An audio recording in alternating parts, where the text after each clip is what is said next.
2 Corinthians 4:11. ఏలయనగా యేసు యొక్క జీవము కూడా మా మర్త్య శరీరమునందు ప్రత్యక్షపరచబడినట్లు సజీవులమైన మేము ఎల్లప్పుడూ యేసు నిమిత్తము మరణముకు అప్పగింపబడుచున్నాము. ఏలయనగా యేసు యొక్క జీవము కూడా మా మర్త్య శరీరములో ప్రత్యక్షపరచబడినట్లు అంటే whenever something which is uncommon that is manifested in your life, then that is positioning to manifest something good. అంటే ఇక్కడ ఏం చెప్తున్నాడు, ఇక్కడ మాలో ఒకవేళ మరణము గనక ప్రత్యక్షపరచబడితే మరి మీలో ఏం ప్రత్యక్షపడుతుందంట? జీవము. అంటే వీళ్ళలో కూడా ప్రత్యక్షపడుతుంది. ఫస్ట్ వీళ్ళలో ఇన్ని సంవత్సరాల పాటు ఇది లేదు, ఇన్ని సంవత్సరాల పాటు ఇలా కూడా, ఇన్ని సంవత్సరాల పాటు నేను సిగరెట్కి బానిస అయ్యాను, త్రాగుడికి బానిస అయ్యాను, ఇన్ని సంవత్సరాల పాటు ఈ పాపానికి బానిస అయ్యాను, ఇప్పుడు నేను విడిపించబడ్డాను. మరి ఒక వ్యక్తి విడిపిస్తే తద్వారా అనేకులు విడిపింపబడతారు. This is what is happening in Paul's life. ఏలయనగా యేసు యొక్క జీవము కూడా మా మర్త్య శరీరం ముందు అంటే చూసాడు అనమాట పౌలు. నేను అయిపోతాను అనుకున్నాను కానీ అయిపోలేదు, ఇందులోంచి ఏమొచ్చింది? జీవం వచ్చింది. అందుకని కావాలని చాలాసార్లు మరణమునకు అప్పగించుకుంటున్నాడంట. అందుకనే ఒక ప్రవక్త వచ్చి నువ్వు వెళ్ళొద్దయ్యా, అక్కడ ఇబ్బంది పడతావంటే, నేను ఆల్రెడీ 10 సంవత్సరాలు ఎక్స్పీరియన్స్ అయింది, అనేక సార్లు మరణానికి అప్పగించుకున్నాను, జీవం వచ్చింది, ఇప్పుడు నువ్వు ప్రొఫెసర్ చెప్పావు, థ్యాంక్ యూ అని వెళ్ళిపోయి మళ్ళీ అప్పగించుకున్నాడు, అందులోంచి జీవం వచ్చింది. Look at this, what a mystery man who will do like that. సజీవులమైన మేము ఎల్లప్పుడూ యేసు నిమిత్తము అంటే ఎల్లప్పుడూ అంటే అదేమన్నా ఫుట్బాల్ ఎల్లప్పుడు ఆడడానికి మరణం అండి, మరణానికి అప్పగించుకుంటున్నానంట. You see that now. అంటే నీవు క్రీస్తులో ఉంటే ఈరోజు ఏదైనా ఉందా? డిప్రెషనా, బాధ, వేదన, నిరీక్షణ లేనితనమా, పాపమా, ఏదుంది? నీవు క్రీస్తులో ఉన్నావా? అది ప్రత్యక్షమైందా? నువ్వు నిరీక్షణ కలిగి అలాగే ఉంటే అందులోంచి ఇంకోటి ప్రత్యక్షం అవుతుందంట. You see in Christ now. అందుకే ఏమంటున్నాడు? Do not faint for the abundant grace is on the way. పౌలు అనుకున్నాడు అయిపోతాడు అనుకున్నాడు, కానీ ఆ మహాకృప వచ్చేసి అతన్ని అధిగమించి మరి అతనిలో ఉండే మరణము మరి జీవముగా మారింది. అది అనేకులకు ఎలా మారింది? జీవముగా మారింది. So this is what is happening in people's lifes. ఈ పని జరుగుతున్నందుకు నువ్వేమైపోతున్నావు? అలసిపోతున్నావు. ఎందుకు ఈ బాధలో చనిపోతే బాగుండు అనుకుంటున్నావు? వేసులో ఉంటే ఒక సాక్షిగా మారతావు. చక్కటి సమృద్ధి గల జీవితాన్ని దేవుడు నీకు ఇస్తాడు. అనేకులుగా ఆదర్శంగా మారుస్తావు. ఒక సాక్షిగా మారుతావు. దేవుడు నన్ను విడిపించాడు, నన్ను ఆశీర్వదించాడు, నేను అనేకులకు ఆశీర్వాదంగా మారా. చూడండి, శద్రక్ మెషక్ అబేద్నెగో వీళ్ళకి ఆహారం పెట్టారంట. వీళ్ళు రాజు ముందు నుంచోవాలంటే ఎలా నుంచోవాలా? ఎలా నుంచోకూడదు, మంచి ఆహారం తినాలయ్యా అంటారు. వీళ్ళేమో మేము తినము ఈ మాంసాహారాలు. అంటే బాబు నువ్వు తినకపోతే రాజుని చంపేస్తానంటాడు. ఎందుకు? రాజు ముందు ఎలా ఉండాలంట? బలంగా ఉండి. ఏది? మాట్లాడడానికి వచ్చినప్పుడే. ఈ జ్ఞానులు అప్పుడు ఏమంటారు? అయ్యా ఒక 10 రోజులు టైం ఈ మేము తినకూడదు, ఎందుకంటే మరి పాత నిబంధనలు ఉన్నాయి కదా, కొన్ని తినొచ్చు కొన్ని తినకూడదు. కానీ ఇప్పుడు కొత్త నిబంధనలు ఏం లేదు, అన్ని కలిపి తినేచ్చు. ప్రేయర్ చేసి శాంటిఫై చేసి తినేయండి. విశ్వాసం లేకపోతే తినొద్దు, నీకు ఇష్టమైనయే తినండి. సో ఏమంటాడు? సరే అని 10 రోజులు పరీక్షిస్తాడు. అంటే ఎన్ని రోజులు ఉన్నట్టు? ఒక 2-3 నెలల తర్వాత తీసుకురావాలన్నమాట జ్ఞానుల్ని రాజు ముందు. 10 రోజులు తింటారు. తింటే వీళ్ళ ముఖాలు రాజు భోజనము రాజు పానీయము తిన్నవారి కంటే బాగున్నాయంటే ఎవరు చేశారు ఆ పని? దేవుడు. చూసి అలాగా మరి ఒక మనిషి జ్ఞానముతో మరి రాజు ముందు నుంచొని మాట్లాడడానికే ఇంత తయారీ, ఇంత భోజనం, రాజు భోజనం రాజు పానీయాలు ఉంటే ఆ రాజు వివాహం ఆడే స్త్రీకి ఏం చేయాలి అంటే ఈ లెక్కన సారాకి ఎలాంటి ప్రిపరేషన్ ఉండుంటుంది? 6 నెలల తర్వాత ఎలా తయారు ఉంటుంది? అబ్రహాము గుర్తుపట్టి ఉండడు. She must be very beautiful. అంటే పెళ్ళైనప్పుడు అబ్రహాము ఎలా ఉందో అలా ఉండుంటుంది. అంటే ఈ కరువులో నడిచి ఇదంతా లేకపోయింది. ఆమెతో పాటు గొర్రెలు గొడ్లు అన్నీ వచ్చేస్తున్నాయంట. అబ్రహాం ఏమనుకున్నాడు? నా జీవితం అయిపోయింది అనుకున్నాడు. కానీ అతనిలో లేమి, నష్టము చాలా ప్రత్యక్షమయ్యాయి. కానీ అతను విశ్వాసంలో ఓడిపోక, వెనక్కి వెళ్ళిపోక, గట్టిగా పట్టుకొని అలాగే నిరీక్షిస్తున్నాడు గనక మళ్ళా కోల్పోయింది 100 వచ్చేసింది చక్కగా. You getting me now? So how God is working. మీరు చాలా మంది చాలా బాధల్లో ఉన్నారు. కొంతమందికి నిరీక్షణ లేదు. ఏం జరుగుతుంది? ఆ మరణం అనేది, ఆ బాధ అనేది, ఆ కష్టం అనేది. ఇక్కడ చూడండి ఎలాగ మరణం ప్రత్యక్షమైందో క్రీస్తు యొక్క జీవము కూడా మా మర్త్య శరీరమందు ప్రత్యక్షపరచబడినట్లు సజీవులమైన మేము యేసు నిమిత్తము మరణమునకు ఎల్లప్పుడు అప్పగించుకుంటాం. అంటే అలవాటు అయిపోయింది ప్రాక్టీస్.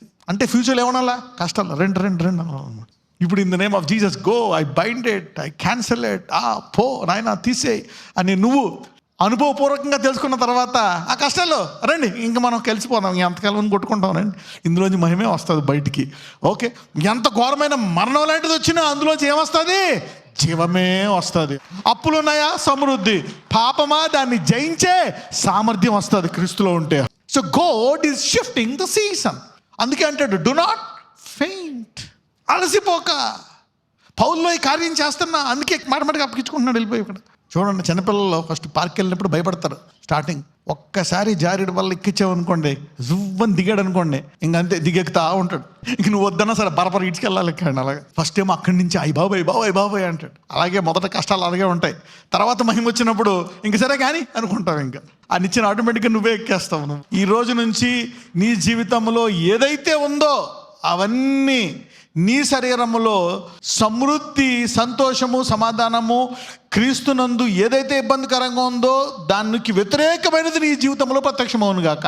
సో మరణానికి వ్యతిరేకమైనది ఏంటి? జీవము. పాపానికి పరిశుద్ధత, లేమికి సమృద్ధి, వ్యాధికి స్వస్థత.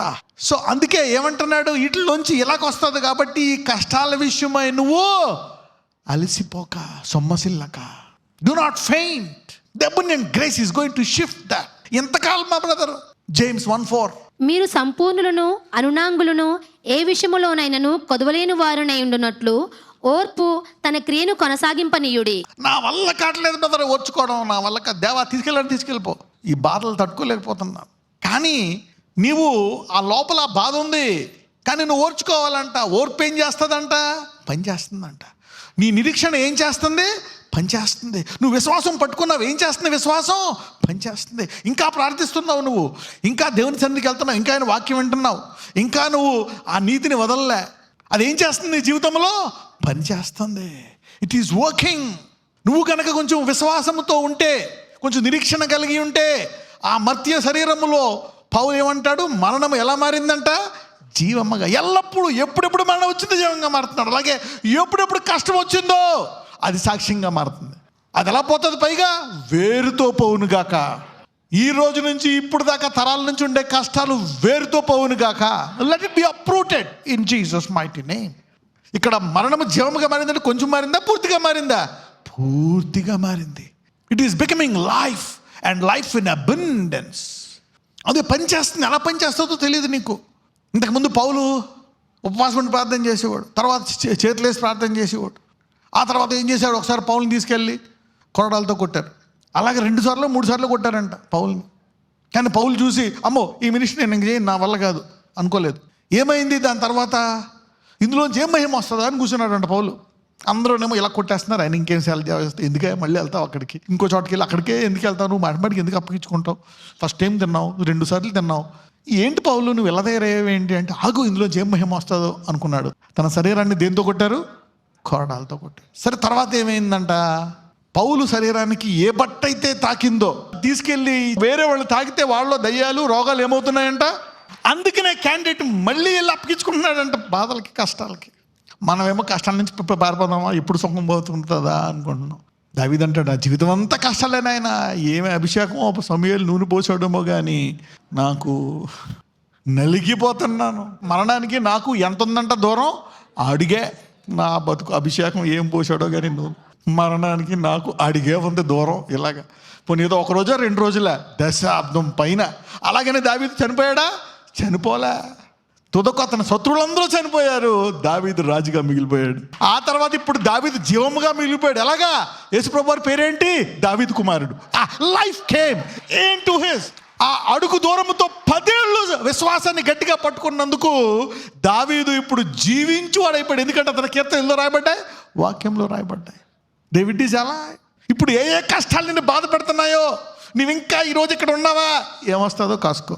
ఇప్పుడు దాకా ఏడుతున్నావేమో, దొరుకుతున్నావేమో, నేను చచ్చిపోతే బాగుండు, ఎవరైనా ఏదైనా చంపేస్తే బాగుండు అనుకుంటున్నావేమో. Don't faint. God is working. The Holy Spirit is working.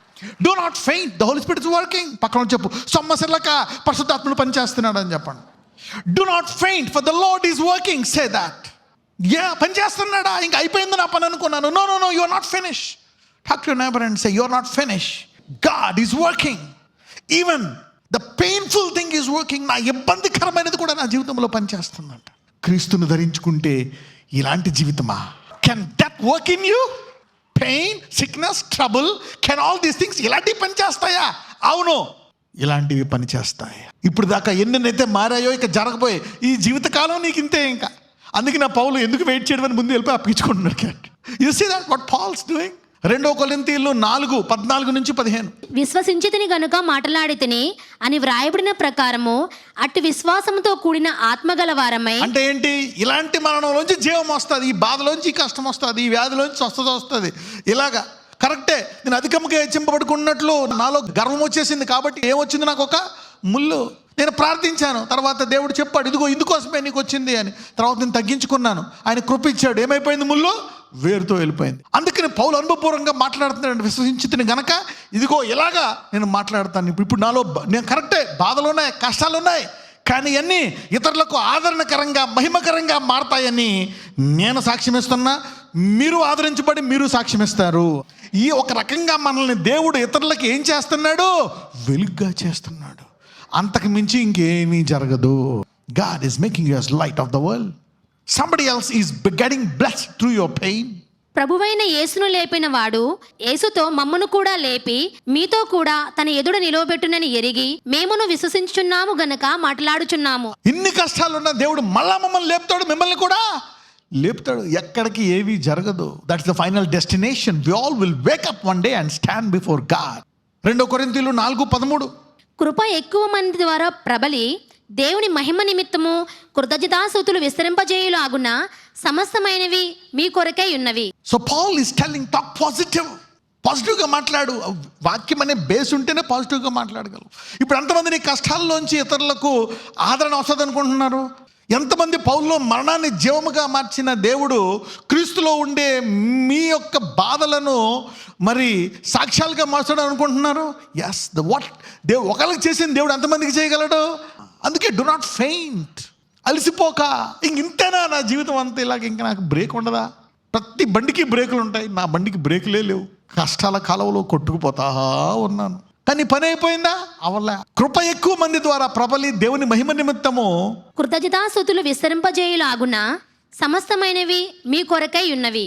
All things work together for good to those who love God. So do not faint. Luka 18:1. Luke 18:1.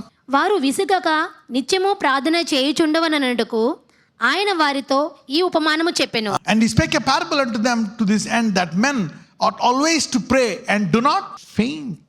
అలసిపోతాం ప్రార్థించి. ఒక్కొక్కసారి స్టార్టింగ్లో ప్రార్థిస్తే టక్కటక్క జరిగిపోతున్నాయి, ఒక్కొక్కసారి అంత ప్రార్థించినా ఏమీ జరగట్లే, ఇంకా పెరిగిపోతున్నాయి, రివర్స్ అయిపోతుంది. అప్పుడు ఏం చేయాలనిపిస్తుంది? ప్రార్థన చేయాలనిపిస్తుంది, ఇక సొమ్మసిల్లిపోతావు, నువ్వు తూలిపోతావు, అయిపోయింది, ఫినిష్, నో మోర్. ఇక నాలో ఈ ఓపిక లేదు, I cannot pray any more. అందుకే దేవుడు చెప్తున్నాడు, విసుకక. Something is working in you, something is working in you. నీలో పనిచేస్తున్నాను నేను, నువ్వు విసుకక. ఆ ఘోరమైన మరణమే పౌల్ని చంపలేదు. ఈ చిన్న చిన్న వ్యాధులకి, బాధలకి, కష్టాలకి, కాడులకి ఎందుకు అలసిపోతున్నావు అని దేవుడు చెప్తున్నాడు. లూకా 18:7-8. దేవుడు తాను ఏర్పరచుకొనిన వారు దేవారాత్రులు తన్ను గూర్చి మొరపెట్టుకునిచుండగా వారికి న్యాయము తీర్చడా? అంటే నువ్వు పగల చేస్తున్న ప్రార్థన, రాత్రి చేస్తున్న ప్రార్థన, ప్రతిరోజు ఆ 10 సంవత్సరాలు చేసిన ప్రార్థన కంటిన్యూగా విన్నాడు. ప్రతి ప్రార్థన విన్నాడు. You see now God heard this 10 years of prayer that you prayed in the morning and also in the evening. Every day.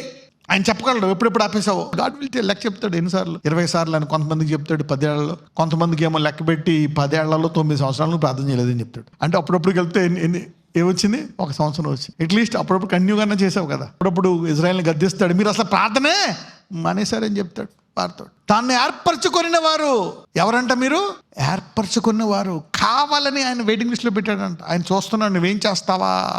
తాను ఏర్పరచుకునేవారు దివారాత్రులు తన్ను గురించి మొరపెట్టుచున్నగా. అంటే దివారాత్రులు మొరపెడతావా లేదా అని ఆయన చూస్తున్నాడంట. అంటే ఏంటి?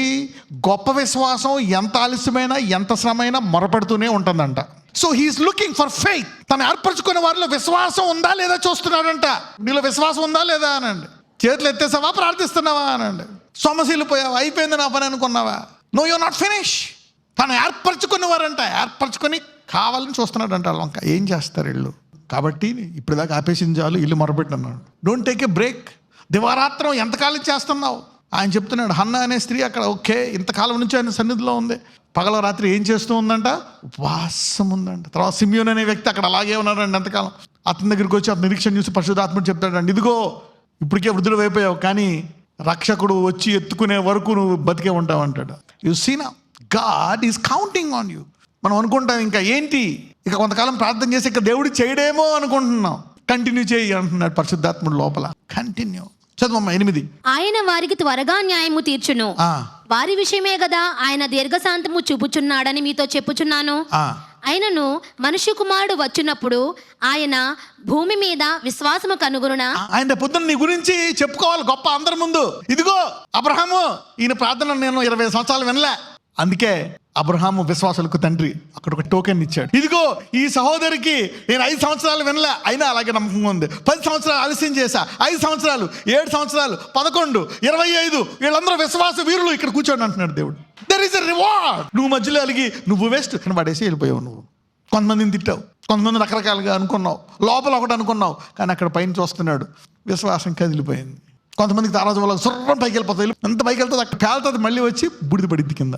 శాటిలైట్స్ అని ఉంటాయి, అవి వెళ్ళి ఆర్బిట్లో ఉండి మనకి సిగ్నల్ ఇస్తూ ఉంటాయి. హలో ఏం చేస్తున్నావు, అక్కడ ఉండే వాళ్ళు మాడుతున్నాం కదా, అదే చేసేది శాటిలైట్. నువ్వు కూడా శాటిలైట్ లాగా అలా పనిచేస్తూనే ఉంది దువుగాక. You see that? Ya, this is what God wants you to do. Carry on. భూమి మీద విశ్వాసం చూస్తున్నాడంట. అంటే ఏంటి? ఈ ఆలస్యంలో, ఈ విశ్వాసంలో ఈ నిరీక్షణ ఇంకా ఉందా లేదా, ఇంకా కనిపెట్టుకున్నావా లేదా? ఎందుకు అంతకుముందు టక ఆలకించాడు ప్రేయర్, ఇప్పుడు ఇది 10 సంవత్సరాల నుంచి ఆలకించట్లేదు ఈ ప్రేయర్. కాబట్టి ఈయన దేవుడు కాదు. నేనేమన్నా తప్పు వెళ్తున్నానా? బైబిల్ నిజమైన బుక్కా కాదా? కదిలిపోయావు. యోహాన్ అంటున్నాడు, జైలు వేసేశారు, యేసు ప్రభువు ఉన్నారు, ఆయన గురించి ఏర్పరిచాడు మార్గం. ఆయనే లోక పాపమును మోసుకెళ్ళిపో గొర్రెపిల్ల ఈయనే అని సాక్ష్యం ఇచ్చాడు. జైలు వేసి 2 రోజులు రాలే, 3 రోజులు రాలే. హలో ఒకసారి వెళ్ళి అడగండి, రాబోవాడు ఈయన కాదా అని. ఇంతకాలం నేను ఎడారిలో ఉండి ఇంత చేశాను, ఈయన కాదా అని. ఇదిగో ఆయన గురించి చెప్తాడు, కదిలిపోయిన ఒక రెల్లి. కదిలిపోయాడు జైల్లో. ఈరోజు ఒక ఇబ్బందిలో ఉన్నావు అంటే విశ్వాసంలో ఉన్నాడా లేదా? ఆయనప్పుడు లేదు. ఆ కాలంలో పరిశుద్ధాత్ముడు లోపల లేడు గనక భక్తులు అలా అయిపోయారు. కానీ కొత్త నిబంధనలో పరిశుద్ధాత్ముడు ఉన్నాడు గనక నీలో విశ్వాసం నిలకడగా ఉంటుంది. అందుకే అన్నాడు, స్త్రీలు కనిన వారిలో యోహాను గొప్పవాడు, కానీ సిలువ తర్వాత దేవుని రాజ్యంలో వచ్చేవారు యోహాను కంటే గొప్పవాళ్ళంట. మీలో చాలా మంది కష్టాలు ఆయన వచ్చారా లేదా ఈరోజు? అయినా చాలా మంది వాక్యం వింటున్నారా లేదా? They are still listening. Do not stop. తప్పకుండా ఒక టైం వస్తుందంట, త్వరగా న్యాయం తీరుస్తాడంట. He will surely but quickly judge you. అంటే అక్కడ త్వరగా అంటే షూర్లీ అన్నమాట అర్థం. తప్పకుండా న్యాయం తీరుస్తాడంట. నువ్వు ప్రార్థించిన ఆ సమయం అంతా గుర్తుపెట్టుకుంటాడంట. ప్రతి ప్రార్థన గుర్తుపెట్టుకుంటాడంట.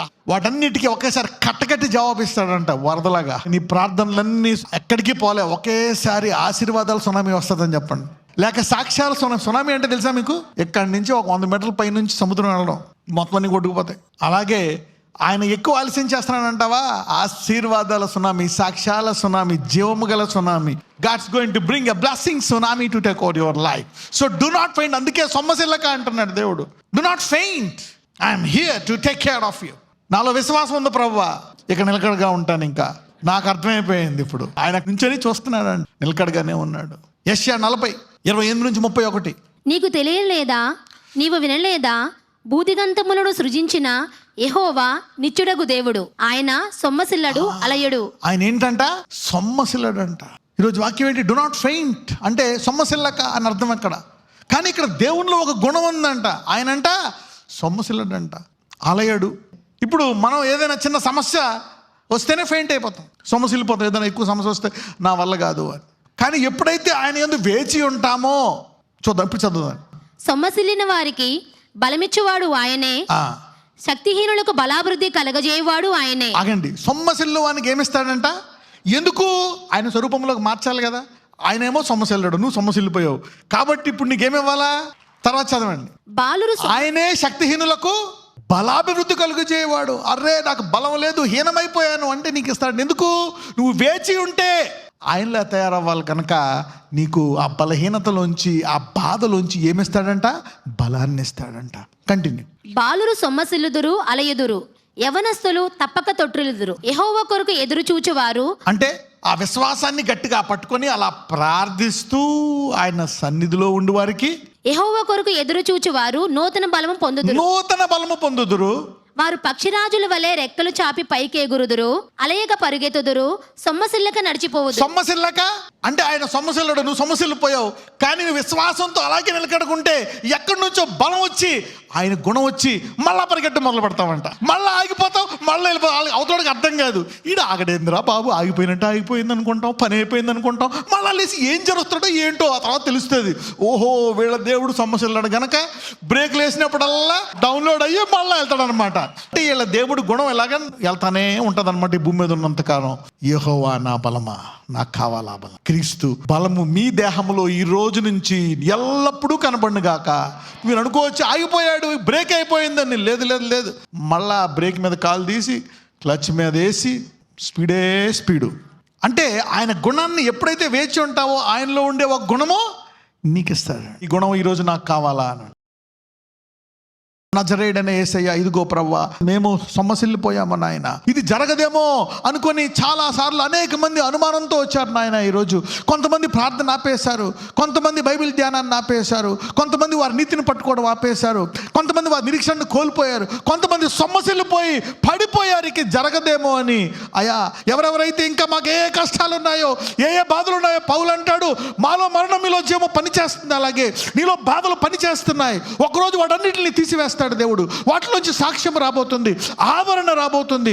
నీ విశ్వాసాన్ని పరీక్షిస్తున్నాడు దేవుడు. నువ్వు అలాగే పట్టుకున్నట్లయితే ఇదిగో ఒక అద్భుతం నీ జీవితంలో జరుగుతుంది. God will do a miracle in your life. He will manifest great things in your life. Thank you lord.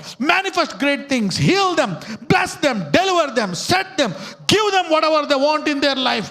దేని విషయమై అడుగుతున్నావో దాన్ని విడిచిపెట్టక hold on to the Lord. Hold on. You will be delivered, you will be lifted up.